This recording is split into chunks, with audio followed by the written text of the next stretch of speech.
കാര്യങ്ങൾ അറിവുകളോട് ചോദിച്ചു പഠിച്ചുകൊണ്ടിരിക്കുക. ഈ നിലയിൽ 4 തരത്തിലുള്ള കാര്യമുണ്ട്. ദിക്റുണ്ട്, ഖുർആനുകളുണ്ട്, കാലത്തെ വൈകുന്നേരം ഓതുന്ന തസ്ബീഹുകളുണ്ട്, വല്ല മശായിഖുകളും വല്ല ദിക്റുകളും പറഞ്ഞു നമുക്കുണ്ടെങ്കിൽ ആ ദിക്റുകളുണ്ട്. നബി സല്ലല്ലാഹു അലൈഹി വസല്ലം ഓതിയ സുന്നത്തായ ദുആകളുണ്ട്. നമസ്കാരം, ഫർളായ നമസ്കാരം, ഇമാം ജമാഅത്തോട് നിർവഹിക്കൽ, മുൻപിൽ സുന്നത്ത് നിസ്കരിക്കൽ, നവാഫിലുകൾ നിസ്കരിക്കൽ, ദുഹാ, ഇശ്റാഖ, അവ്വാബി, തഹജ്ജുദ്, ഖളാഇത്തുണ്ടെങ്കിൽ ഖളാഇത്തുകൾ എല്ലാം നിസ്കാരത്തിലുണ്ട്. അതുപോലെ ഇങ്ങനെ ഈ അമലുകളിലെല്ലാം നാം മുജാഹിദായോടുകൂടി അനുസരണയോടുകൂടി ഇൻഷാ അല്ലാഹ് മുഴുകുകയും ഇത് നമ്മുടെ പരിശ്രമമാണ്. ഒന്നാമത്തെ എന്താ? പരസ്പരം ദുആ. ഒന്നാമത്തെ എന്താ? നമുക്ക് ഹിദായത്ത് കിട്ടണമെന്ന് ആത്മാർത്ഥമായ ആഗ്രഹമുണ്ട്. ഇവിടുന്ന് കടം മേടിച്ച് കടപ്പാടം വിട്ട് ഒരു NOC വാങ്ങിച്ചുകൂടെ വന്നു.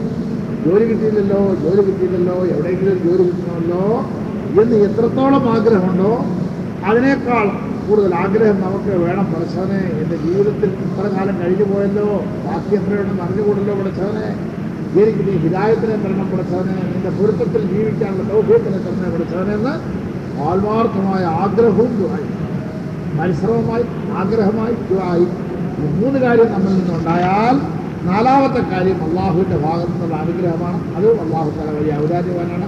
അവൻ്റെ അനുഗ്രഹം നമുക്ക് ചോദിക്കുന്നത്. അതുകൊണ്ട് അള്ളാഹു സുബ്ഹാനഹു വ തആല പ്രകാരം അള്ളാഹുവിൻ്റെ ദീനിൻ്റെ മാർഗത്തിൽ പുറപ്പെടാനുള്ള തൗഫീഖ് നമുക്ക് എല്ലാവർക്കും തന്ന് നമ്മളെ നമ്മുടെ നാടുകളിൽ നിന്ന്, വീടുകളിൽ നിന്ന്, ജോലികളിൽ നിന്നെല്ലാം നമ്മളെ പുറപ്പെടുവിച്ച് ദീനിൻ്റെ പേരിലൂടെ എത്തിച്ചോ. അതേ നിലയിൽ അള്ളാഹു തആല നമ്മുടെ മേൽ കരുണ ചെയ്ത് നമ്മുടെ പുറപ്പാടിനെ നമുക്കെല്ലാവർക്കും, സ്വന്തം നമുക്കും നമ്മളെ കൊണ്ട് മറ്റുള്ളവർക്കും ഏറ്റവും ഉയർന്ന നിലയിൽ ഫലം കിട്ടുന്ന ഒന്നായി, പ്രയോജനം കിട്ടുന്ന ഒന്നായി അള്ളാഹു തആല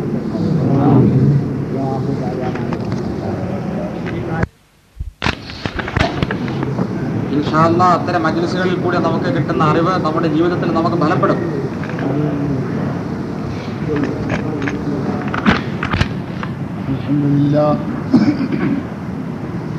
അൽഹംദുലില്ലാഹി നഹ്മദുഹു വനസ്തഈനുഹു വനസ്തഗ്ഫിറുഹു വനഅ്മിനു ബിഹി വനതവക്കലു അലൈഹി വനഊദു ബില്ലാഹി മിൻ ശുറൂരി അൻഫുസിനാ വമിൻ സയ്യിആതി അഅ്മാലിനാ. من يهده الله فلا مضل له ومن يضلله فلا هادي له. ونشهد أن لا إله إلا الله وحده لا شريك له. ونشهد أن سيدنا ومولانا محمدا عبده ورسوله. رب اشرح لي صدري ويسر لي أمري واحلل عقدة من لساني يفقهوا قولي. اللهم ألهمنا مراشد أمورنا وأعذنا من شرور أنفسنا ومن سيئات أعمالنا. أما بعد، فقد قال الله سبحانه وتعالى في قرآنه الكريم: أعوذ بالله من الشيطان الرجيم، بسم الله الرحمن الرحيم. يا أيها الذين آمنوا هل أدلكم على تجارة تنجيكم من عذاب أليم تؤمنون بالله ورسوله وتجاهدون في سبيل الله بأموالكم وأنفسكم ذلكم خير لكم إن كنتم تعلمون. يغفر لكم ذنوبكم ويدخلكم جنات تجري من تحتها الأنهار ومساكن طيبة في جنات عدن ذلك الفوز العظيم. وأخرى تحبونها نصر من الله وفتح قريب وبشر المؤمنين. صدق الله مولانا العظيم. قال النبي صلى الله عليه وسلم: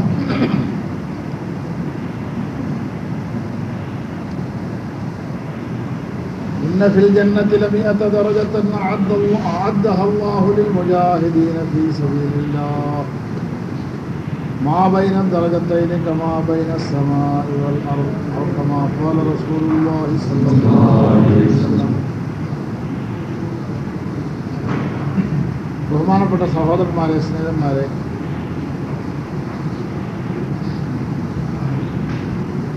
മഗ്‌രിബിന് ശേഷമുള്ള മജ്‌ലിസിൽ നമ്മളുടെ ശ്രദ്ധയിൽപ്പെടുകയുണ്ടായി, ഞങ്ങളുടെ മുമ്പിൽ പറയപ്പെടുകയുണ്ടായി, അല്ലാഹു സുബ്ഹാനഹു വ തആല ബഹുമാനപ്പെട്ട റസൂലുള്ളാഹി സ്വല്ലല്ലാഹു അലൈഹി വസല്ലം തങ്ങൾ വഴിയായി നമുക്ക് തന്നിട്ടുള്ള പരിശുദ്ധമായ ഈ ദീനുൽ ഇസ്ലാം, ഇത് ദുനിയാവിൻ്റെ എല്ലാവിധമായ നേട്ടങ്ങളും ആഖിറത്തിൻ്റെ ശാശ്വതമായ നേട്ടവും ഉൾപ്പെടുത്തപ്പെട്ട ദീനാണ്. അല്ലാഹു തആല ഈ കാര്യം ഖുർആൻ ശരീഫിൻ്റെ പല ഭാഗങ്ങളിലും എടുത്ത് പറഞ്ഞിട്ടുണ്ട്.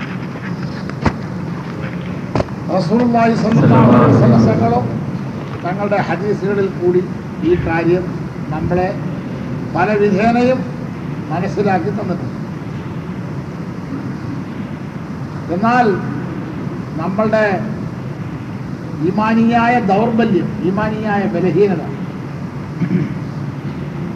നമ്മൾ ജീവിക്കുന്ന ഇന്നത്തെ കാലഘട്ടം, നമ്മൾ ജീവിക്കുന്ന ഇന്നത്തെ ഈ ചുറ്റുപാട്, ഇതെല്ലാം കൂടി നമ്മളെ ഒരു തരത്തിൽ അള്ളാഹുവിൽ നിന്നും, അള്ളാഹുവിൻ്റെ ഖുദ്റത്തിൽ നിന്നും, അവൻ്റെ ശക്തി മഹത്വങ്ങളെ മനസ്സിലാക്കുന്നതിൽ നിന്നും, ആഖിറത്തിനെ പറ്റി ചിന്തിക്കുന്നതിൽ നിന്നും, ആഖിറത്തിനെ അതിൻ്റെ പ്രാധാന്യത്തോടുകൂടി ഗൗരവത്തോടുകൂടി മനസ്സിലാക്കുന്നതിൽ നിന്നും നമ്മളെ എല്ലാവരെയും വളരെ ദൂരെ അകത്തിക്കൊണ്ട്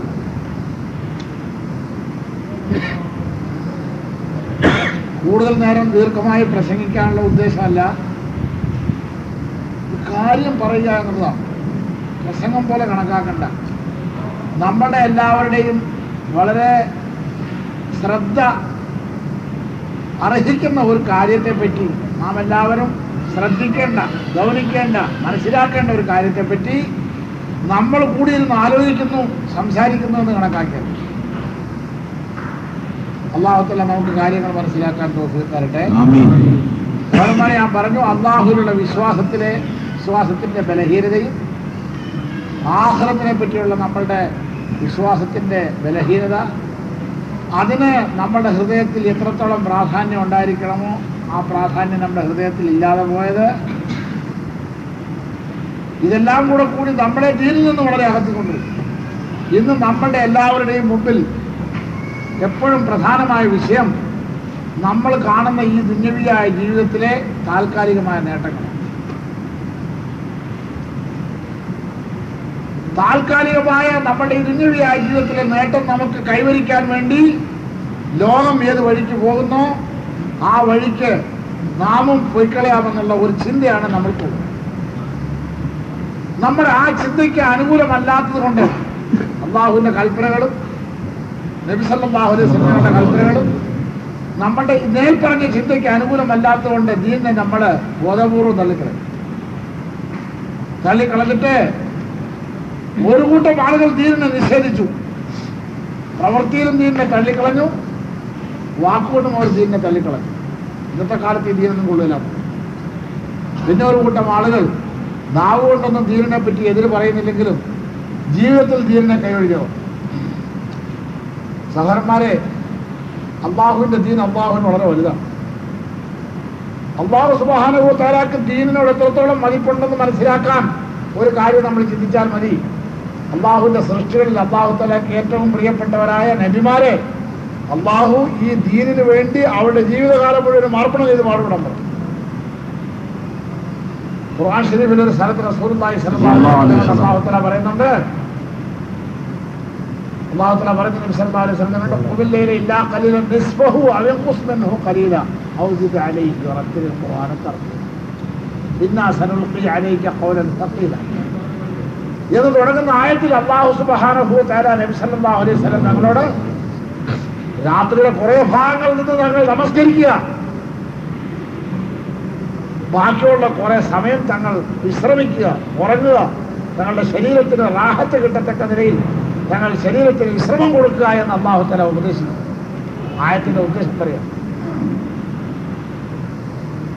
സഹോദരന്മാരെ, അങ്ങനെ റസൂലുള്ളാഹി സ്വല്ലല്ലാഹു അലൈഹി വസല്ലം തങ്ങളോട് രാത്രിയുടെ കുറെ സമയം അല്ലാഹു തആല വിശ്രമിക്കാനും ശരീരത്തിന് റാഹത്ത് കൊടുക്കാനും കൽപ്പിക്കുന്നെങ്കിൽ, അതേ സമയത്ത് അള്ളാഹുവിന്റെ ദീനിന് വേണ്ടിയുള്ള ത്യാഗം, അള്ളാഹുവിന്റെ ദീനിന് വേണ്ടിയുള്ള കഷ്ടപ്പാട്, അള്ളാഹുവിന്റെ സൃഷ്ടികളെ അള്ളാഹു തആലക്ക് വഴിപ്പെട്ടവരാക്കി തീർക്കാൻ വേണ്ടിയുള്ള പ്രയത്നം, ആ പ്രയത്നത്തിൽ അള്ളാഹു തആല റസൂലുള്ളാഹി സ്വല്ലല്ലാഹു അലൈഹി വസല്ലം പറയുന്നു, ഫസ്ബിർ കമാ സബറ ഉലുൽ അസ്മി മിനർ റുസുൽ, തങ്ങൾക്ക് മുമ്പുള്ള ദൃഢനിശ്ചയക്കാരായ എന്റെ പ്രവാചകന്മാർ അവർ എപ്രകാരം ഉറച്ചു നിന്ന് ക്ഷമിച്ചു നിന്ന് ദീനു വേണ്ടി പാടുപെട്ടോ അതുപോലെ തങ്ങൾ ക്ഷമിക്കാൻ പറയുന്ന സഹോദരന്മാരെ, നബി സല്ലല്ലാഹു അലൈഹി വസല്ലമയുടെ നേരെ കാഫിര്യങ്ങളുടെ ഭാഗത്തു നിന്നുണ്ടായ അതിക്രൂരമായ ആക്രമണങ്ങൾ, നബി സല്ലല്ലാഹു അലൈഹി വസല്ലമകൾക്ക് അവരെ എത്തിച്ച വിഷമതകൾ, കഷ്ടപ്പാടുകൾ, ഇവകളുടെ എല്ലാം പേരിൽ അള്ളാഹുവിന്റെ ദീനിന്റെ പ്രവർത്തനത്തിൽ നിന്നും മാറാനോ ഒഴിഞ്ഞു നിൽക്കാനോ ഒന്നും അള്ളാഹു സുബ്ഹാനഹു വ തആല നബി സല്ലല്ലാഹു അലൈഹി വസല്ലം തങ്ങളോട് ഉപദേശിക്കുന്നില്ല. അവിടെയെല്ലാം ക്ഷമിക്കാൻ കൽപ്പിക്കുന്നു അള്ളാഹു തആല. ഫസ്ബിർ വമാ സബ്റുക ഇല്ലാ ബില്ലാഹ് വലാ തകുൻ ഫീ ളൈഖിൻ മിമ്മാ യൻകുറൂൻ ഇന്നല്ലാഹ മഅൽ ലദീന തഖവ വല്ലദീന ഹും മുഹ്സിനൂൻ. താങ്കൾ ക്ഷമിക്കുക, തങ്ങളുടെ ക്ഷമ അള്ളാഹ്ക്ക് വേണ്ടിയാണ്, വേറെ ഒരു കാരണം കൊണ്ടല്ല, തങ്ങളുടെ ബലഹീനത കൊണ്ടല്ല, മറ്റെന്തെങ്കിലും കാരണങ്ങൾ കൊണ്ടല്ല, അള്ളാഹ്ക്ക് വേണ്ടിയാണ്. ക്ഷമിക്കും. തങ്ങൾക്കെതിരിൽ കാഫിര്യങ്ങൾ വിരിക്കുന്ന കെണികളെ കണ്ടിട്ടോ അവരാലോചിക്കുന്ന തങ്ങൾക്കെതിരായ ഗൂഢാലോചനകളെ കണ്ടിട്ടോ തങ്ങൾ ഭയപ്പെടണ്ട, തങ്ങൾ മനസ്സ് മുഷിയണ്ട, തങ്ങൾ പ്രയാസപ്പെടണ്ട. അള്ളാഹു മുത്തഖീങ്ങളുടെ കൂടെയാണ്, അള്ളാഹു മുഹ്സിനീങ്ങളുടെ കൂടെയാണ്. അള്ളാഹു സുബ്ഹാനഹു വ തആല ഇതിനു മുമ്പ് എപ്രകാരം അവന്റെ സഹായത്തിൽ ഉറപ്പിച്ച് വിശ്വസിച്ചും കൊണ്ട് അള്ളാഹുവിന്റെ മാർഗത്തിൽ പാടുപെട്ടവരെ അള്ളാഹ് സഹായിച്ചു, അതുപോലെ തങ്ങളെയും സഹായിച്ചു. പക്ഷെ തങ്ങൾക്ക് അള്ളാഹുവിന്റെ സഹായം എന്നെത്തുന്നതിന് സബ്ർ, ക്ഷമ അത്യാവശ്യമാണ്.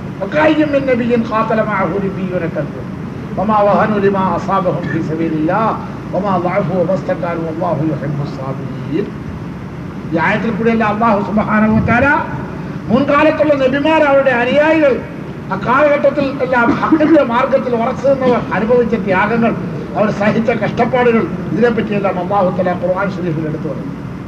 സഹോദരന്മാരെ, മക്കായിൽ നബി സല്ലല്ലാഹു അലൈഹി വസല്ലമയുടെ മേൽ ഇറങ്ങിയ ആയത്തുകളിൽ അധിക ഭാഗവും അള്ളാഹുവിന്റെ മാർഗത്തിൽ കഷ്ടപ്പാടുകൾ സഹിക്കുന്നതിനെ പറ്റിയും അതിന്റെ പേരിൽ ആഖിറത്തിൽ വഅദ ചെയ്തിരിക്കുന്ന ദറജാത്തുകൾ, സവാബുകളെ പറ്റിയും മുൻഗാമികളായ മഹാന്മാർ, നബിമാർ, സഹാബ, ആ നബിമാരുടെ ഉത്തമ അനുയായികൾ സഹിച്ച ത്യാഗങ്ങളെ പറ്റിയുള്ള ചരിത്രങ്ങളാണ്. അഹ്കാമാത്തുകളൊക്കെ പിന്നീടാണ് ഇറങ്ങുന്നത് സഹോദരന്മാർ, അധിക ഭാഗം.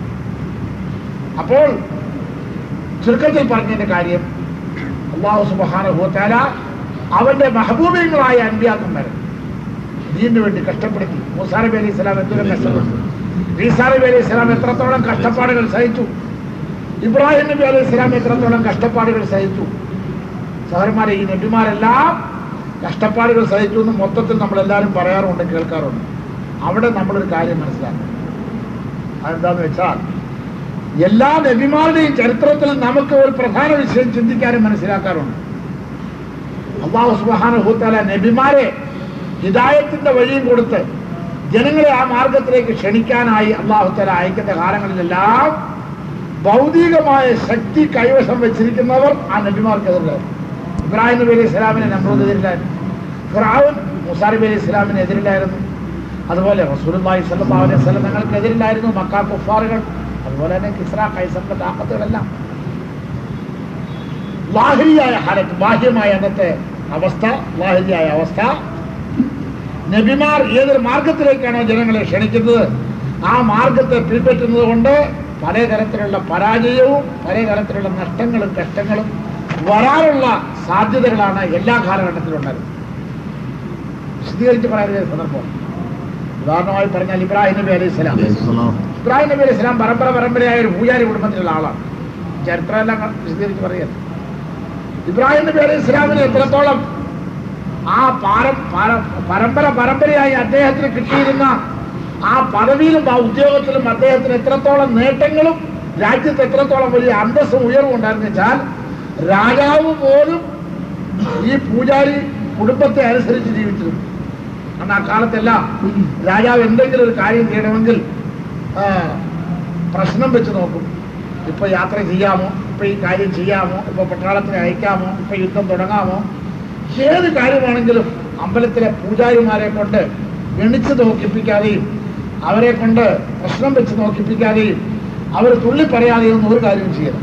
അപ്പൊ രാജാക്കന്മാർ പോലും ഈ പൂജാരിമാർക്ക് കീഴ്പ്പെടും. പൂജാരിമാരുടെ തൃപ്തിയും ഹിതവും നോക്കി നടക്കും. അങ്ങനെ രാജാക്കന്മാരെ പോലും നിയന്ത്രിക്കാനും അങ്ങനെ രാജ്യത്തെ മുഴുവൻ നിയന്ത്രിക്കാനും സാധിക്കുന്ന ഒരു വലിയ സ്വാധീന ശക്തിയായിരുന്നു ഇബ്രാഹിം നബി അലൈഹി ഇസ്ലാമിന്റെ കുടുംബത്തിൽ. അങ്ങനത്തെ ഒരു കുടുംബത്തിലാണ് ഇബ്രാഹിം നബി അലൈഹി ഇസ്ലാം ജനിച്ചത്. ഇപ്പൊ മാഹോൽ അന്നത്തെ കാലാവസ്ഥ ചുറ്റുപാട് ഇബ്രാഹിം നബി അലൈഹി ഇസ്ലാമിനോട് എന്ത് പറഞ്ഞു? അന്നത്തെ പരിസ്ഥിതി എന്തായിരുന്നു? അതിന്റെ പേരിൽ ഇബ്രാഹിം നബി അലൈഹി ഇസ്ലാം എന്ത് ചെയ്യണമായിരുന്നു?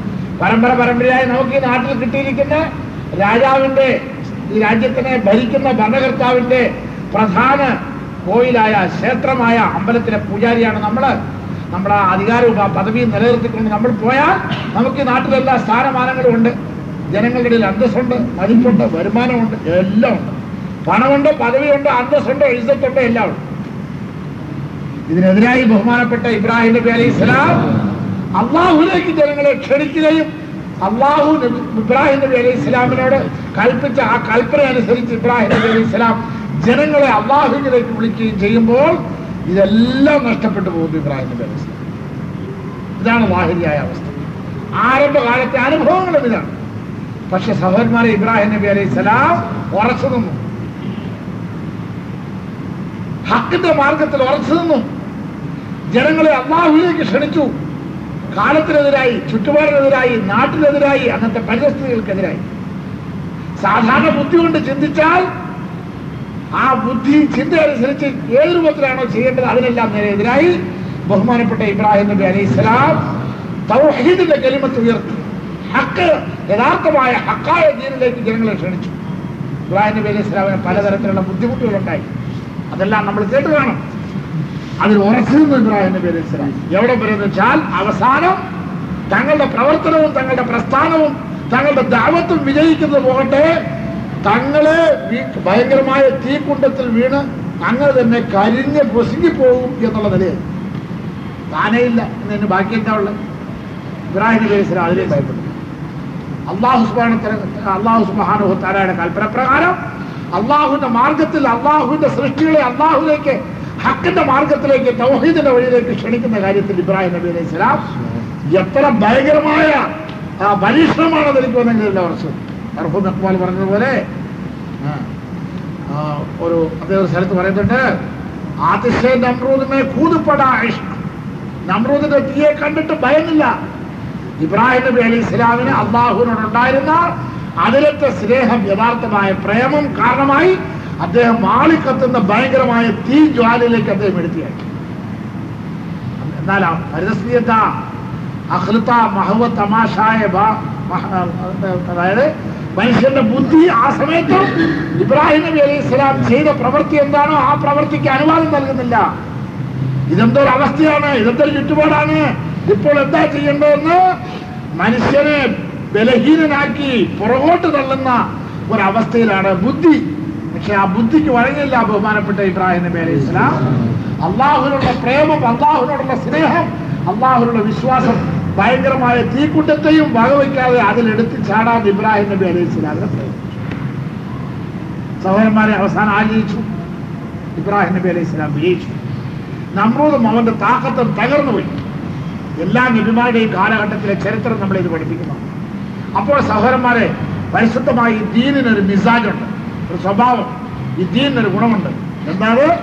ഏത് കാലഘട്ടത്തിലും ലാഹിരിയായ താക്കത്ത്, ബാഹ്യമായ ശക്തി, ഭൗതികമായ ശക്തി, മാധ്യയായ പൂവം, ഇതെല്ലാം ഈ ദീനിന് അനുകൂലമായിരിക്കലേ അതിനായിരിക്കും.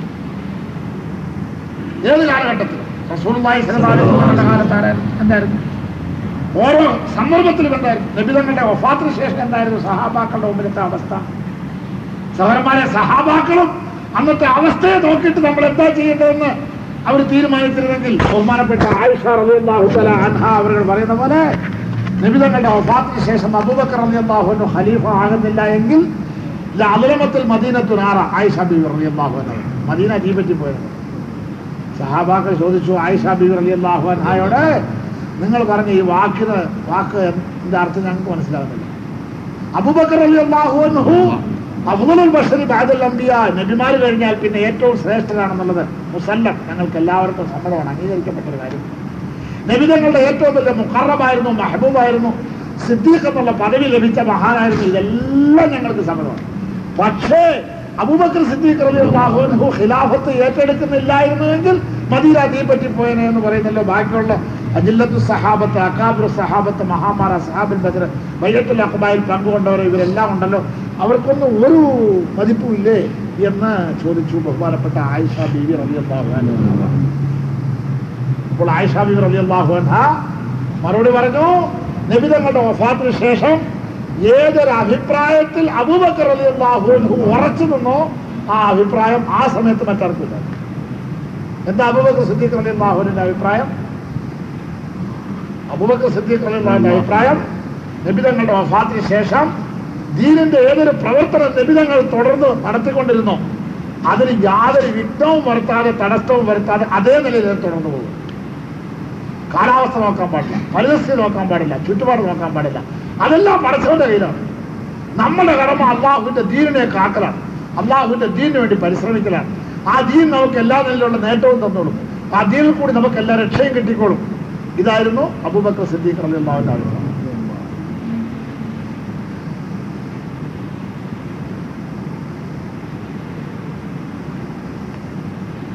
സഹോദരന്മാരെ, കൂടുതൽ ചരിത്രത്തിലേക്ക് കടന്ന് നീണ്ടുവാരിക്കാൻ വേണ്ടി ചുരുക്കി പറയുകയാണ്. ഉമർ റളിയല്ലാഹു അൻഹു പറഞ്ഞു, കാര്യം മനസ്സിലാക്കാൻ വേണ്ടി ചുരുക്കി പറഞ്ഞു. അബൂബക്കർ റളിയല്ലാഹു അൻഹു, ഉമർ റളിയല്ലാഹു അൻഹു പ്രധാനപ്പെട്ട മുഷീർ അബൂബക്കർ റളിയല്ലാഹു അൻഹു, അഭിപ്രായം പറയുന്ന ആളും ആലോചന പറഞ്ഞു കൊടുക്കുന്ന ആളും അബൂബക്കർ റളിയല്ലാഹു അൻഹു ഏറ്റവും കൂടുതൽ അംഗീകരിക്കുന്നത് ഉമർ റളിയല്ലാഹു അൻഹു ആയിരുന്നു. ഉമർ റളിയല്ലാഹു അൻഹു പറഞ്ഞു, മഹാദീരനാണല്ലോ. ഉമർ റളിയല്ലാഹു അൻഹു പറഞ്ഞു, അമീറുൽ മുഅ്മിനീൻ അവരുകളെ, നബി തങ്ങളുടെ വഫാത്തോടുകൂടി നമ്മുടെ ഹൃദയങ്ങളെല്ലാം കുലുങ്ങിയിരിക്കുക. നമ്മളെല്ലാവരും വാടിയ വാഴത്തണ്ട് പോലെ തളർന്നു പോയി നബി തങ്ങളുടെ വഫാത്തോടുകൂടി. മാത്രമല്ല, നമ്മുടെ ശത്രുക്കളുടെ വിചാരം നമ്മൾക്ക് കിട്ടിക്കൊണ്ടിരുന്ന വിജയവും നേട്ടവുമെല്ലാം നബി സല്ലല്ലാഹു അലൈഹി വസല്ലം തങ്ങൾ നമ്മളുടെ കൂടെ ഉണ്ടായിരുന്നതിന്റെ പേരിലാണ്. ആ നബി തങ്ങൾ പോയി കഴിഞ്ഞു, ഇത് സാരമില്ല. ഇവർക്കെല്ലാവർക്കും ശക്തി നൽകിയിരുന്ന, ഇവരെ എല്ലാ രംഗത്തും വിജയിപ്പിച്ചിരുന്ന അസൽ മൂല കാരണമായ, ഇവരുടെ എല്ലാ വിജയത്തിനും അസൽ കാരണക്കാരായ നബി തങ്ങൾ വഫാത്തായി പോയി. ഇനി ഇവരുടെ പഴയ ശക്തിയൊന്നും ഇവർക്കില്ല. അതുകൊണ്ട് ഇവരെ നശിപ്പിക്കുന്ന കാര്യം വലിയ ബുദ്ധിമുട്ടൊന്നുമില്ല, അടിയോടെ തകർത്ത് നശിപ്പിച്ചു കളയാം എന്നുള്ള വിചാരം കാഫിര്യങ്ങളുടെ ഹൃദയങ്ങളിലുണ്ടായി. അതിന്റെ പേരിൽ പല നടപടികളെല്ലാം ഉണ്ടായി. അതെല്ലാം ഇവ പറഞ്ഞുകൊണ്ടിരിക്കാൻ നേരമില്ല. ഉമർ റളിയല്ലാഹു തആല എന്ന് പറഞ്ഞു, അതുകൊണ്ട് നമ്മൾ മദീനയിൽ ഒതുങ്ങി കഴിഞ്ഞുകൂടാം, നമസ്കരിക്കാം, ഇബാദത്ത് ചെയ്യാം, ബാക്കി സാധിക്കുന്ന അമലുകളൊക്കെ ചെയ്തുകൊണ്ട് ഇവിടെ കഴിഞ്ഞുകൂടാം. നമ്മൾ ഈ സന്ദർഭത്തിൽ ദീനിനെ പ്രചരിപ്പിക്കാൻ വേണ്ടിയുള്ള പ്രവർത്തനങ്ങളും അതിനുവേണ്ടിയുള്ള ജമാഅത്തുകളെ നാനാഭാഗത്തേക്ക് അയക്കലും ദീനിന്റെ എതിരാളികളോട് എതിർക്കലും യുദ്ധം ചെയ്യലും അതെല്ലാം വേണ്ട. ഇപ്പൊ അതൊന്നും വേണ്ട. സക്കാത്ത് കൊടുക്കലാന്ന് പറയുന്നവരോട് ഇപ്പൊ യുദ്ധം ചെയ്യണ്ട, ജിഹാദിൽ പങ്കുകൊള്ളലാന്ന് പറയുന്നവരോട് ഇപ്പൊ മല്ല് പിടിക്കാൻ പോകണ്ട, അവരൊക്കെ വിട്ടേക്കാം, തൽക്കാലത്തേക്ക് വിട്ടേക്കാം. നമ്മളുടെ ഇപ്പോഴത്തെ ഈ ബലഹീനമായ അവസ്ഥ ഒന്ന് നേരെ വരട്ടെ.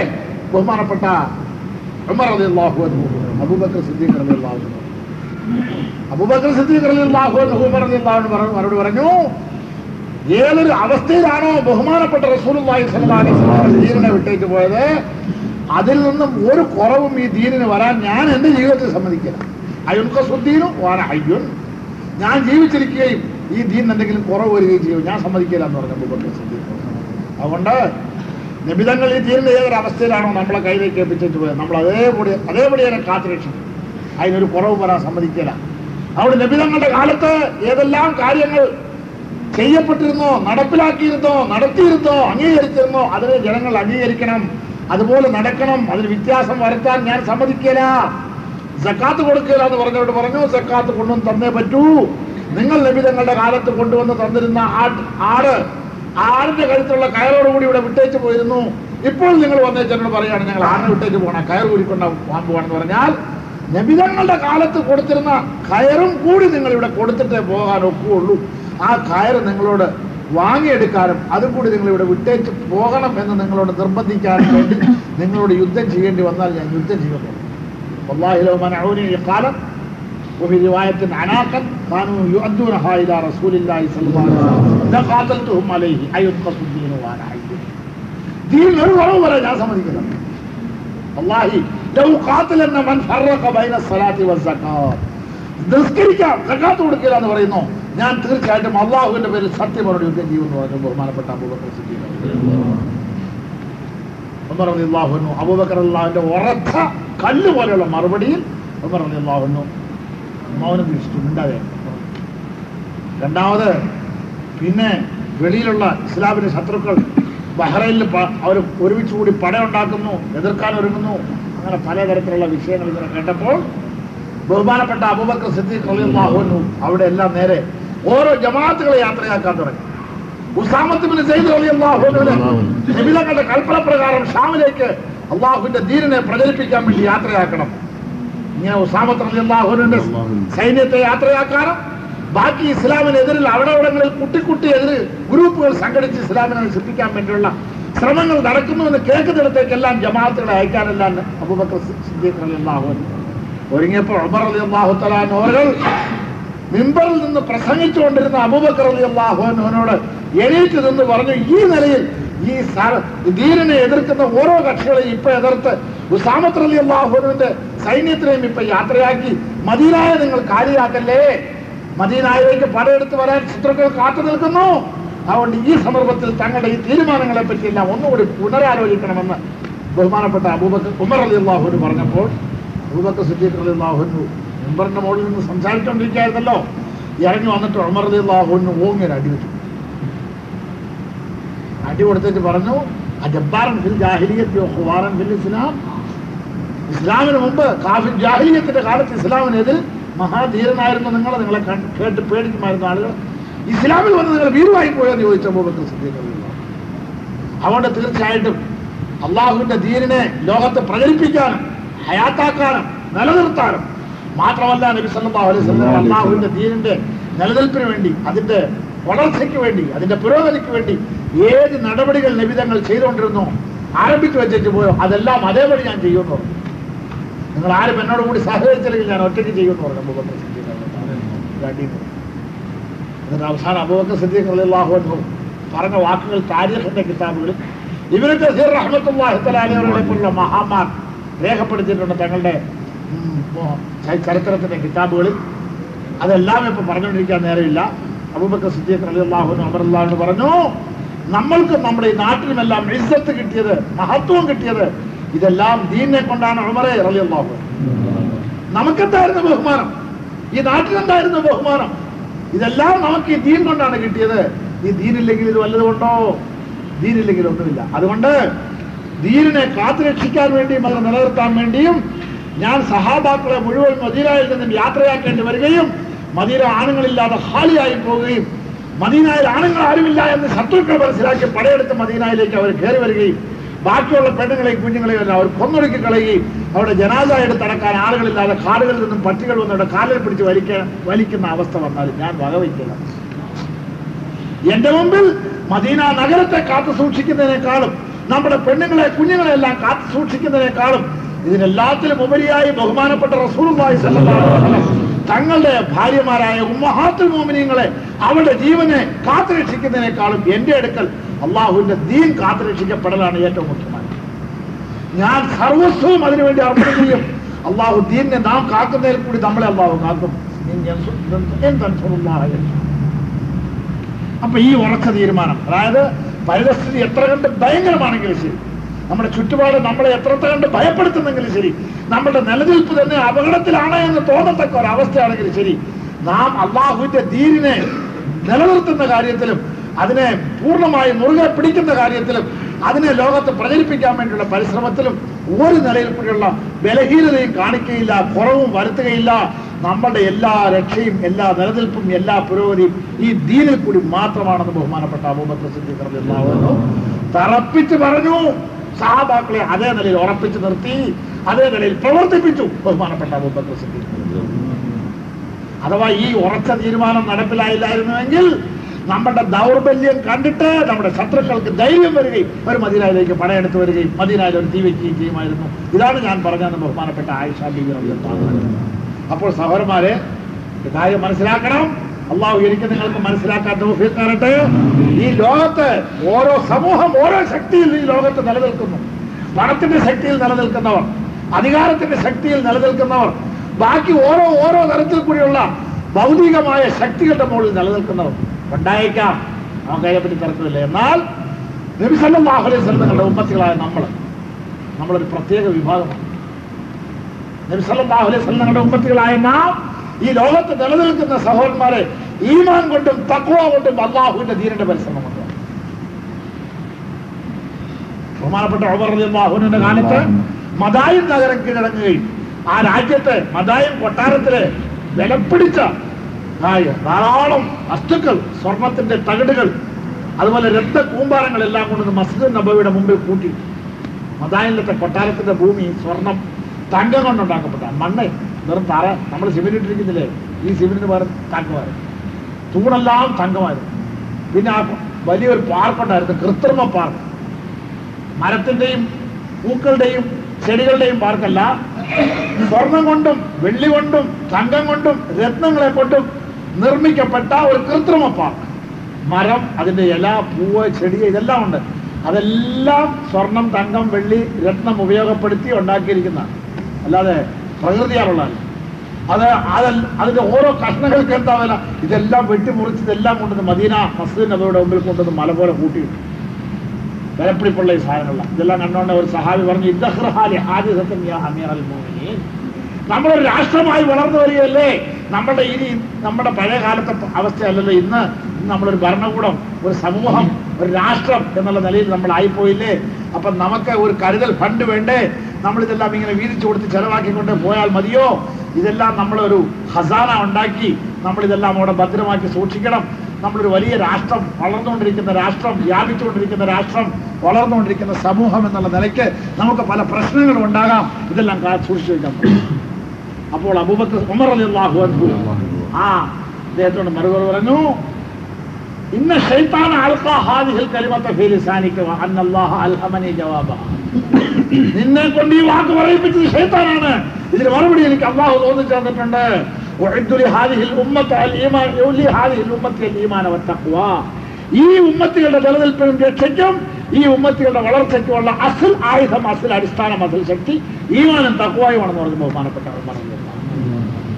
നീ വിചാരിക്കുന്ന പോലെ ഈ പണത്തിന്റെ കൂമ്പാരമോ ഈ സ്വർണത്തിന്റെ കൂമ്പാരമോ ഈ ഭൗതികമായ വസ്തുക്കളുടെ കൂമ്പാരമോ കൊണ്ട് ഈ സമൂഹം നിലനിൽക്കുകയില്ല. ഈ വസ്തുക്കൾ ഈ സമൂഹത്തിന്റെ വളർച്ചയ്ക്കും നിലനിൽപ്പിനും ഈ സമൂഹത്തിന്റെ ഭദ്രതയ്ക്കും ശക്തിക്കും ഈ വസ്തുക്കളാണ് കാരണമെന്ന് നിനക്ക് തോന്നിയെങ്കിൽ അത് നിന്റെ ഹൃദയത്തിൽ ശൈത്താൻ തോന്നിപ്പിച്ച തോന്നലാണ്. എന്നാൽ അതിന്റെ യഥാർത്ഥമായ മറുപടി അല്ലാഹു എനിക്ക് തക്ക സമയത്ത് തോന്നിച്ചു തന്നിട്ടുണ്ട്.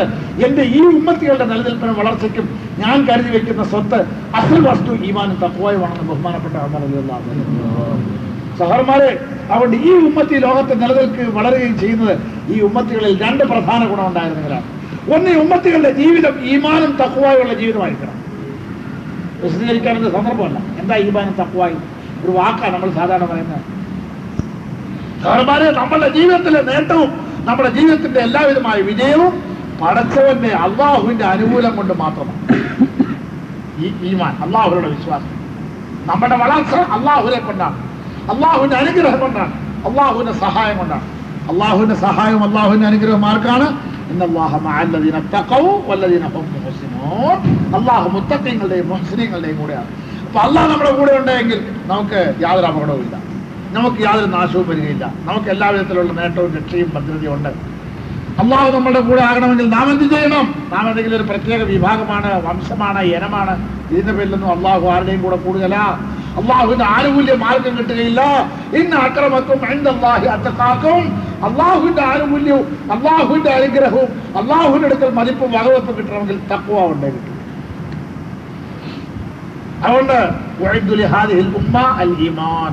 ഈ ഉമ്മത്തികളുടെ നിലനിൽപ്പിന്റെ ഏറ്റവും പ്രധാനപ്പെട്ട വസ്തു ഈമാൻ. ആ ഈമാനിന്റെ പേരിലുണ്ടാകുന്നതാണ് തഖ്വ. ഈമാന്റെ സമറത്ത്, ഈമാന്റെ ഫലമാണ് തഖ്വ. പടച്ചവനാണ് നമ്മുടെ കാര്യകർത്താവ്. അതുകൊണ്ട് നമ്മളെന്ത് വേണം? നമ്മൾക്ക് പണമല്ല വലുത്, തഖ്വയാണ് വലുത്.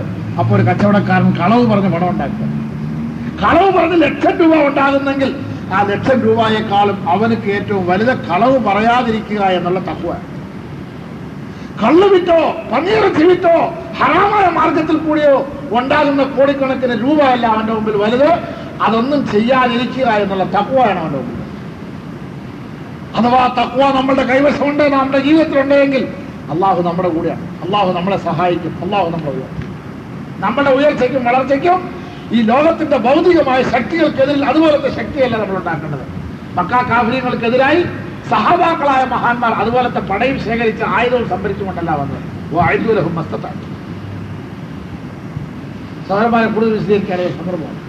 അപ്പോ സഹോദരന്മാരെ, ഒന്നാമത്തെ കാര്യം ഈ സമൂഹത്തിന് ജീവിതത്തിൽ ഈമാനും തഖ്വയും ഉണ്ടായിരിക്കണം. ഇവിടെ ജീവിതത്തെ പരിശുദ്ധമാക്കുന്ന രണ്ട് വസ്തു ഇതാണ്. വിദ്യാഭ്യാസമോ അറിവോ പഠിപ്പോ വിജ്ഞാനമോ ഇതുകൊണ്ടൊന്നും മനുഷ്യന്റെ ജീവിതം പരിശുദ്ധമാകില്ല. മനുഷ്യന്റെ ജീവിതം പരിശുദ്ധമാകാൻ ഈമാനും തഖ്വയും ആവശ്യം, അല്ലാഹുവിലുള്ള വിശ്വാസവും തഖ്വയും ആവശ്യമാണ്. സഹോദരന്മാരെ, പലതും ഇടയ്ക്ക് പറയണം തോന്നി, നിങ്ങൾ സമയമില്ലാത്ത ഞാൻ ചുരുക്കുകയാണെങ്കിൽ, ഒരു ചെറിയ പള്ളി നമ്മുടെ വടക്കേണ്ടിലൊക്കെ പോയിട്ടുള്ളപ്പോൾ നമുക്ക് അറിയാം, നമ്മുടെ കേരളം പോലെ ഇങ്ങനെ തുടർന്ന് ആളുകളാണ്. കേരളം എന്ന് പറഞ്ഞാൽ ഒരു മഹല് പോലെയാണ്. കന്യാകുമാരി എന്ന് പുറപ്പെട്ട കാസർഗോഡ് വരെയാണ് മുറിവേയില്ല. വീട് കട വീട് കട വീട് കട. ഇവിടെ നിന്നൊക്കെ വരുന്നവർ ചോദിക്കും, ഇതെന്നെ இந்த ഊര് മുടിയാതാന്ന് ചോദിക്കുന്നുണ്ട്. ഒരു രാജ്യം തമിഴ്നാട്ടിലൊക്കെ ആണെങ്കിൽ കുറേ ആളുകളും വീടുകളും ഒക്കെ തീർത്തിട്ട് പിന്നെ വേറെ കാലിയായ വയലും മൈതാനവും ഒക്കെ കാണും. അപ്പോൾ ഈ രാജ്യം തീർന്നു അടുത്ത രാജ്യം. ചിലത് இந்த ஊர் முடியாதாണ്. இந்த ഊര് തീരെയില്ലെന്നാട്ടോ, മുടിക്കണമെന്നല്ലാതെ.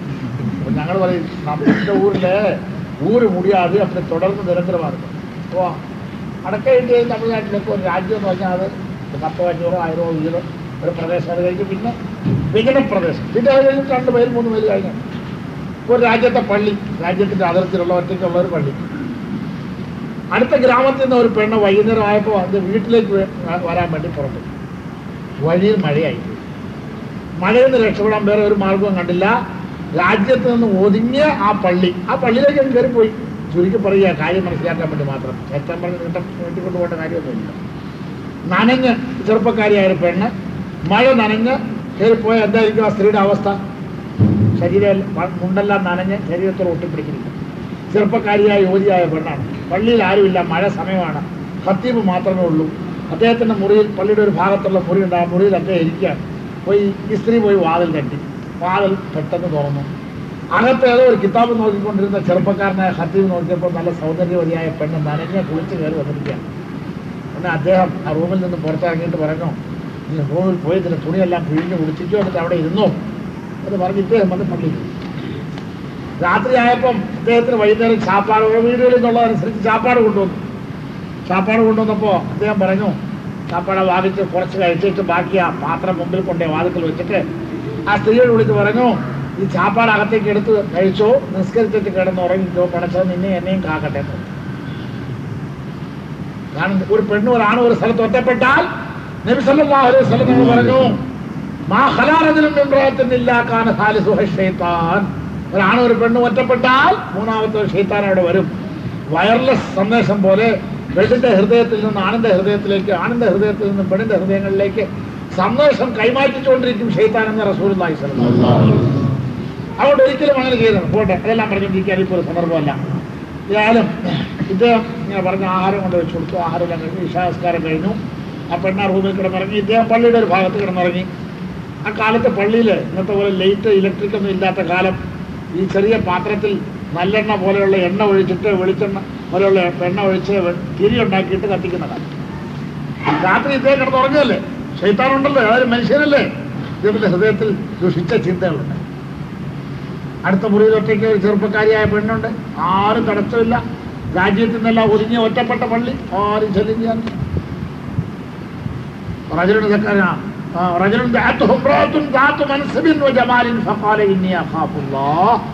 ഏഴ് കൂട്ടർക്കാണ് നാളെ അർശിന്റെ താഴെ അല്ലാഹു തആല നിഴൽ കൊടുക്കുന്നത്.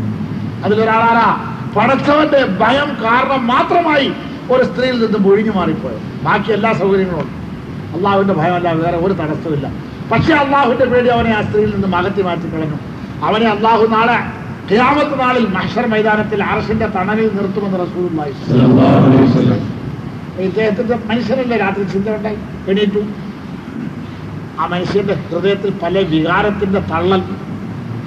ഇദ്ദേഹം പോയി ഒന്നും എടുത്തോണ്ട് വന്നു.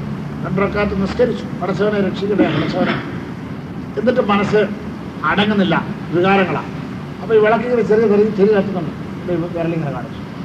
വിരൽ പൊള്ളി, അതിൽ നിന്ന് രക്തം ഇറ്റ് വീഴാൻ തുടങ്ങി. വേദന ശരീരം മുഴുവനും വ്യാപിച്ചു. അപ്പം അദ്ദേഹം പറഞ്ഞു, ക്ഷമിക്കുക, അടങ്ങ്, സമാധാനപ്പെടാൻ. ഈ ഒരു ചെറിയ വിളക്കിന്റെ തിരി, അത് കത്തുന്ന ചെറിയ ഈ തീയ, ഈ ദീപം, ഇതിന്റെ ചൂട് നിന്നെ കൊണ്ട് താങ്ങാൻ സാധിക്കുന്നില്ലല്ലോ.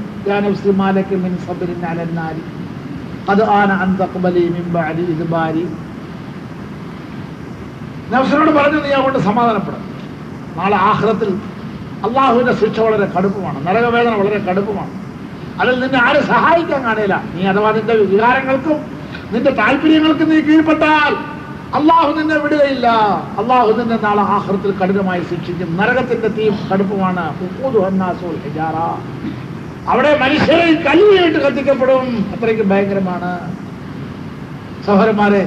അപ്പോൾ അതുകൊണ്ട് നീ സമാധാനപ്പെട് എന്ന് നഫ്സിനോട് പറഞ്ഞു. കുറെ സമാധാനപ്പെട്ട് വേദനയുടെയൊക്കെ പേരിൽ പോയി കിടന്നു, ഉറങ്ങി കുറച്ചു നേരം.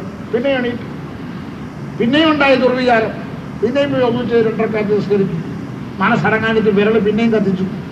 രാത്രി 2-3 പ്രാവശ്യം ഈ നിലയിൽ എണീറ്റ് അദ്ദേഹത്തിന്റെ ആ പൊള്ളിയ വിരൽ തന്നെ വീണ്ടും വീണ്ടും തീയിൽ കൊണ്ടുപോയി കാണിച്ച് ആ തീയുടെ വേദന തന്നെ അനുഭവിപ്പിച്ചിട്ട് നഫ്സിനോട് പറഞ്ഞ് സമാധാനം. സുബഹി വരെ ഇങ്ങനെ കഴിച്ചു. സുബഹി നിസ്കാരം കഴിഞ്ഞ് നേരെ മേരക്കരെ പരപരാന്ന് വെളുത്തപ്പോ അദ്ദേഹം വാതിൽ പോയി തട്ടി ആ പെണ്ണെ വിളിച്ചിട്ട് പറഞ്ഞു, മോളെ നീ എണീറ്റ് പൊയ്ക്കോ നിന്റെ വീട്ടിലേക്ക്. അള്ളാഹു നിന്നെയും രക്ഷിച്ചു, എന്നെയും രക്ഷിക്കട്ടെ. ബാക്കിയെല്ലാം പറഞ്ഞിരിക്കാൻ നേരെയില്ല, അതിന്റെ ആവശ്യമില്ല. ഒരു കാര്യം മാത്രം ചിന്തിക്കാൻ വേണ്ടിയാണ്. സഹോദരന്മാരെ, മഖാഫത്തു റബ്ബി വൽ ഹയാഉ യസുദ്ദുനി എന്ന് സഹാബാക്കളുടെ കാലത്ത് ഒരു സ്ത്രീ രാത്രി പാടിയതുപോലെ പടച്ചവന്റെ ഭയമാണ് ഈ മനുഷ്യനെ ഈ പരിതസ്ഥിതിയിലും തെറ്റിൽ നിന്നും തടുത്തു. ഹദീസിൽ തന്നെ ഒരു സംഭവം വരുന്നുണ്ട്. അല്ല, ഇപ്പൊ പറഞ്ഞുകൊണ്ടിരിക്കാൻ നേരെല്ലാം 3 പേർ ഗുഹയിൽ അകപ്പെട്ടു പോയി എന്നും ആ ഗുഹയിൽ നിന്നും പുറത്തു വരാൻ യാതൊരു മാർഗവും ഇല്ലാതെയായി 3 പേരും കൂടി പറഞ്ഞു, നമ്മൾ ഇതിനു മുമ്പ് ജീവിതത്തിൽ ചെയ്ത വല്ല നല്ല കാര്യങ്ങളുണ്ടെങ്കിൽ അത് എടുത്തു പറഞ്ഞ് പടച്ചവനോട് ദുആ ചെയ്യാം, അള്ളാഹു ഒരു പക്ഷേ രക്ഷപ്പെടുത്തിയെങ്കിലോ. അപ്പൊ അതിലൊരാൾ പറഞ്ഞ ഇതാണ്, പടച്ചവൻ ഒരു സൗന്ദര്യവതിയായ എൻ്റെ കുടുംബത്തിൽപ്പെട്ട ഒരു പെണ്ണ്, ഞാൻ പലപ്പോഴും മനസ്സിൽ ആ പെണ്ണിനെ പറ്റി ദുഷിച്ച ചിന്ത ഉള്ളവരായെങ്കിലും ആ പെണ്ണിനിക്ക് വഴങ്ങി തന്നില്ല. പക്ഷെ രാജ്യത്ത് ആകമാനം ബാധിച്ച ഒരു ഭയങ്കരമായ പട്ടിണിയുടെ സമയത്ത് പട്ടിണി കൊണ്ട് താങ്ങാൻ വയ്യാതെ ആ പെണ്ണ് വന്ന് എന്നോട് സഹായം അഭ്യർത്ഥിച്ചു. കുടുംബ ബന്ധം പറഞ്ഞ് ബുദ്ധിമുട്ടുകൾ പറഞ്ഞ് എന്നോട് സഹായം അഭ്യർത്ഥിച്ചു. ഞാനപ്പോൾ ആ പെണ്ണിനോട് പറഞ്ഞു, എനിക്ക് നിന്നെപ്പറ്റി നീണ്ട കാലമായ ഒരു താല്പര്യമുണ്ടതിന് നീ വഴങ്ങിയാൽ ഞാൻ എനിക്ക് എന്ത് വേണമെങ്കിലും ചെയ്യാം. ആ പെണ്ണ് മടങ്ങിപ്പോയി പറഞ്ഞു, വേണ്ട, എന്ത് സഹായം വേണം. വിഷമം, തന്റെ ബുദ്ധിമുട്ടിനും വിഷമത്തിനും ഒരു പരിഹാരം കാണാൻ വേറെ മാർഗം കണ്ടില്ല. പിറ്റേ ദിവസവും വന്നു, അന്നും ഇവൻ ഇങ്ങനെ പറഞ്ഞു. അന്നും ആ പെണ്ണ് മടങ്ങിപ്പോയി. 3-ാം ദിവസം വന്നു. വയസ്സായ വാപ്പായും ഇപ്പൊ തുടർന്ന പട്ടിണിയിലാണ്, താനും പട്ടിണിയിലാണ്, ആകെ വിഷമത്തിലാണ്. കുടുംബ ബന്ധത്തിൽപ്പെട്ട ആളാണ്. കുടുംബ ബന്ധം പറഞ്ഞു, എല്ലാ വിഷമങ്ങളും എടുത്തു പറഞ്ഞ് കേൾപ്പിച്ചു. ഞങ്ങളെ ഒന്ന് സഹായിക്കപ്പാ. അവസാനം പറഞ്ഞു, ഞാൻ തയ്യാറാണല്ലോ, എൻ്റെ ഇഷ്ടത്തിന് നീ വഴങ്ങിയാൽ മാത്രം മതിയല്ലോ. ശരി, ഞാൻ വഴങ്ങാം. ആദ്യം എനിക്ക് എന്തെങ്കിലും സഹായം ചെയ്യും. ഞാൻ എന്തെങ്കിലും ആഹാരം ഉണ്ടാക്കട്ടെ, വയസ്സായൻ്റെ വാപ്പാക്ക് കൊടുക്കട്ടെ, ഞാനും എന്തെങ്കിലും കഴിച്ച് അല്പം ശരീരം ആരോഗ്യത്തോടെ വരട്ടെ, നിന്റെ ഹിതത്തിന് വഴങ്ങിത്തരാൻ.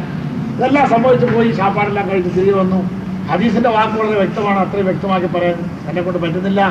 അതായത് അവസാനമായി ആ അവസാനത്തെ പ്രവൃത്തി ഒഴിച്ച് ബാക്കിയെല്ലാം ബാക്കിയാണ്. നടന്നു കഴിഞ്ഞു, ഒറ്റപ്പെട്ടു കഴിഞ്ഞു, ശരീരത്തിലെ വസ്ത്രം മാറ്റി കഴിഞ്ഞു, എല്ലാമായി.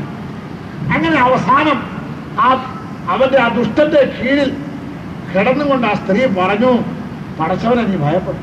അള്ളാഹു തുറക്കാൻ അനുവദിക്കാത്ത ഒരു സ്ഥലം, ഒരു പൂട്ട് നീ തുറക്കണ്ട. പടച്ചവനെ നീ പേടിക്ക്, അള്ളാഹുവിനെ പേടിക്ക്. ഇത്തക്കില്ല. ഈ അള്ളാഹുവിന്റെ പേര് പറഞ്ഞോണ്ടേ അവൻ എനിക്ക്. ഇപ്പൊ അദ്ദേഹം പറയണം, പടച്ചവനെ ആ സമയത്ത് തന്നെ ആരും തടുക്കാനില്ല. മാത്രമല്ല, അത് എങ്ങനത്തെ സമയമാണെന്ന് എനിക്കറിയാം. ഒരു മനുഷ്യന്റെ സർവ്വ ബുദ്ധിയും സർവ്വ കഴിവും എല്ലാം പരാജയപ്പെട്ടു പോകുന്ന സമയം. പക്ഷെ ആ സമയത്ത് നിന്റെ പേര് പറഞ്ഞപ്പോൾ ഞാൻ പേടിച്ച് പുറകോട്ട് മാറി. പടച്ചവനെ, വേറെ ഒരു കാര്യവും ഇല്ലായിരുന്നു. അത് നിനക്ക് ഇഷ്ടപ്പെട്ട അമലാണെങ്കിൽ എന്നെ അപകടത്തിൽ നിന്ന് രക്ഷപ്പെടുത്തണമേ പടച്ചവനെ ദുആ ചെയ്തു. നിങ്ങൾ പറഞ്ഞു, ഈ ദുആയുടെ കാരണമായി ഗുഹയെ അടച്ചിരുന്ന കല്ല് കുറെ മാറി, പുറത്തേക്ക് പോകാറായില്ല എങ്കിലും കുറെ മാറി. ബാക്കി 2 പേരും ഇതുപോലത്തെ 2 അമലുകൾ പറഞ്ഞു, ദുആ ചെയ്തു. അല്ലാഹു തആല ആ 3 പേരുടെയും 3 നല്ല അമലിന്റെ ഫലമായി അവരെ കാത്തുരക്ഷിച്ചു. ആ 3 അമൽ എന്താ അമൽ? മനുഷ്യൻ ധാരാളം അമലുകളുണ്ട്, അമലുകൾ ധാരാളമുണ്ട്. അതായത് താനൊരു നന്മ ചെയ്യുക, ആ നന്മ ചെയ്യുന്നതിന് അവരെ ആ സമയത്ത് പ്രേരിപ്പിക്കുന്നത് അള്ളാഹുവിനുള്ള വിശ്വാസവും അള്ളാഹുവിനെ പറ്റിയുള്ള ഭയവും അല്ലാതെ പറ്റുന്നത്. മനസ്സിലാക്കാൻ വേണ്ടി ഒരു കാര്യം കൂടെ പറയാം. 2ാമത്തെ ആള് പറഞ്ഞത്, പടച്ചവനെ എൻ്റെ ഇടയ്ക്ക് ഒരുത്തം വന്ന് ജോലി ചെയ്തു. അവൻ ജോലി ചെയ്തുകൊണ്ടിരിക്കുന്നതിൻ്റെ ഇടയ്ക്ക് എന്തോ അർജന്റ് ആവശ്യം വന്ന് നോക്കിയിട്ട് കുറെ കാലം കഴിഞ്ഞ് മടങ്ങി വന്നിട്ട് പറഞ്ഞു, ഞാൻ നിങ്ങളുടെ പറമ്പിൽ വന്ന് ജോലി ചെയ്തായിരുന്നു, നിങ്ങളുടെ കൂലി വാങ്ങാൻ എനിക്ക് സാധിക്കാതെ ഞാൻ അത്യാവശ്യത്തിൻ്റെ പേരിൽ പോയി കളഞ്ഞു. പിന്നെ എനിക്ക് അങ്ങനെ കാര്യമായ ഒരു ബുദ്ധിമുട്ടോ പ്രയാസമോ ഒന്നും ഇടയ്ക്കൊന്നും വന്നില്ല. അതുകൊണ്ട് ഞാൻ ഇങ്ങോട്ട് വന്നില്ല. ഇപ്പം ഞാൻ വളരെ ബുദ്ധിമുട്ടിലാണ്. അതുകൊണ്ട് ഞാനന്ന് നിങ്ങൾക്ക് ചെയ്ത ജോലിയിൽ നിങ്ങൾക്ക് കൂലിയായിട്ട് എനിക്ക് എന്തെങ്കിലും തരാൻ ബാക്കിയുള്ളത് എനിക്ക് ഈ സമയത്ത് തന്നാൽ വലിയ ഉപകാരമാണ്. അപ്പോൾ ആ ആളെന്ന് പറഞ്ഞു, ശരിയാണ്, നീ പറഞ്ഞെല്ലാം ശരിയാണ്. നീ എൻ്റെ ഒരിടത്തിലൊന്ന് ജോലി ചെയ്തത് ശരിയാണ്, മുഴുവൻ കൂലി മേടിക്കാതെ പോയി എന്നുള്ളതും ശരിയാണ്. നീ അങ്ങനെ പോയപ്പോൾ നിനക്ക് ഞാൻ തന്നു തീർക്കാനുള്ള കൂലി ഇനം എത്രത്തോളം കാശുണ്ടായിരുന്നോ അതിനുവേണ്ടി കുറെ ആളുകളെ ഞാൻ മാറ്റി നിർത്തി. ധാരാളം പറമ്പും പുരയിടവും ഒക്കെ ഉള്ള ആളാണ്. അത് പെറ്റ് പെരുകിയതാ നിൽക്കുന്ന ആട്ടുംപറ്റം മുഴുവനും നിനക്ക് തരാനുണ്ടായിരുന്ന കൂലിയുടെ ഇനമായി അന്ന് ഞാൻ മാറ്റി നിർത്തിയ ആട്ടുംപറ്റമാണ് ആ കാണുന്നതെല്ലാം കൂലി നോക്കണം. സഹോദരന്മാരെ ഇല്ലാന്ന് പറയാൻ വേണമെങ്കിൽ, അല്ലെങ്കിൽ എന്തെങ്കിലും കൊടുത്തേക്ക് പോരാന്ന് പറയാം, അവനത് കേൾക്കാനേ ഉള്ളൂ. പക്ഷേ ആ മനുഷ്യന്റെ അല്ലാഹുവിനുള്ള ഭയം, തഖ്വ, ഞാൻ ഇവനക്ക് കൊടുത്തു തീർക്കാനുള്ള കൂലിയുടെ ഇനത്തിൽ മാറ്റി നിർത്തിയ ആളുകളാണ് ആ കാണുന്നതെല്ലാം. അത് പെറ്റുപെരുകി വളർന്നതാണല്ലോ, അവന്റെ വകയാണ്. എനിക്ക് അല്ലാഹു തന്നോളും. സഹോദരന്മാരെ, ഇതാ തഖ്വ എന്ന് പറയുന്നത്. വോട്ട് മേടിക്കാൻ വേണ്ടിയല്ല, നാളെ എന്തെങ്കിലും കാര്യം സാധിക്കാൻ വേണ്ടിയല്ല, വേറെ എന്തെങ്കിലും കാരണമില്ല, ഒന്നുമില്ല. എന്താ? അള്ളാഹുവിന്റെ ഭയമാണ്. അപ്പൊ മനുഷ്യന്റെ ജീവിതത്തെ പരിശുദ്ധമാക്കുന്ന വസ്തു തഖ്വയാണ്. ഇങ്ങനത്തെ തഖ്വ ഉള്ള ഒരു സമൂഹമാണ് നമ്മളെങ്കിൽ അള്ളാഹു നമ്മളെ ഈ ലോകത്ത് നിന്ദ്യരാക്കുമോ? നമ്മളെ ഈ ദുനിയാവിൽ അള്ളാഹു പരാജിതരാക്കുമോ? നമ്മളെ അള്ളാഹു കൈയൊഴിഞ്ഞ് കളയുമോ? ഒരിക്കലുമില്ല സഹോദരൻ. നമ്മൾ കൈ ഉയർത്തുന്നതിന് മുമ്പ് അള്ളാഹുലേക്ക് നിന്നും മഹാന്മാർ പറഞ്ഞതുപോലെ നീ ദുആ ചെയ്യാൻ തുടങ്ങുന്നതിന് മുമ്പ് നിന്റെ ദുആയെ എതിരേറ്റ് സ്വീകരിക്കാൻ ഇജാബത്ത് ഇങ്ങോട്ട് വരുമെന്നൊരു മഹാന്മാർ. ദുആയുടെ ഇജാബത്ത് നിന്റെ ദുആയെ ഇസ്തിഖ്ബാൽ ചെയ്യാൻ ഇങ്ങോട്ട് വരും. മുത്തഖീങ്ങളുടെ ദുആയ്ക്ക് അത്രയ്ക്ക് വലിയ ശക്തിയുള്ള സഹോദരൻ. കൈ എടുക്കുന്നതിന് മുമ്പ് അല്ലാഹു തആല കാര്യം നടത്തിക്കൊടുക്കും. ആരുടെ കയ്യാ, ആരുടെ ദുആയ? മുത്തഖീങ്ങളുടെ ദുആ. അപ്പൊ സഹോദരന്മാരെ, നമ്മളുടെ ഈ ദീൻ ഈ ദുനിയാവിൽ നിന്നാൽ ആഖിറത്തിൽ നമുക്ക് വലിയ നേട്ടം നൽകിപ്പിക്കുന്ന ദീനാണ്. പക്ഷേ ഈ ദീനിന്റെ മഹാവീർ